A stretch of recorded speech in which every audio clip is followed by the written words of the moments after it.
Welcome to Chillin' 101. We hope this video helps. You'll begin by confirming account alignment. Sign into the same Microsoft account in Outlook and Microsoft to do so lists sync. Once done, open Outlook, desktop, or web, and enable the Tasks or Microsoft To-Do pane.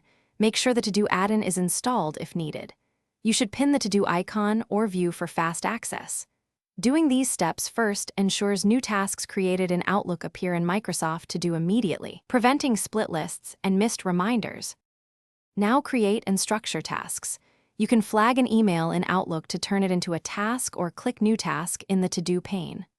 Once created, add a due date, set a reminder, and configure repeat rules if the task recurs. Add steps to break large items into actionable pieces.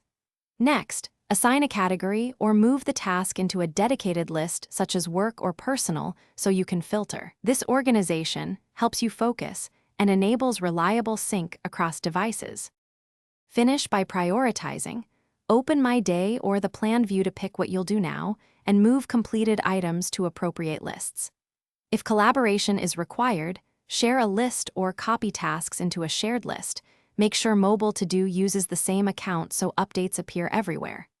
If tasks don't show up, verify you're signed into the same account, confirm sync is enabled, and disable Outlook cached mode temporarily to force a full sync. This resolves most missing task issues. Thanks for watching. Consider subscribing if we helped you.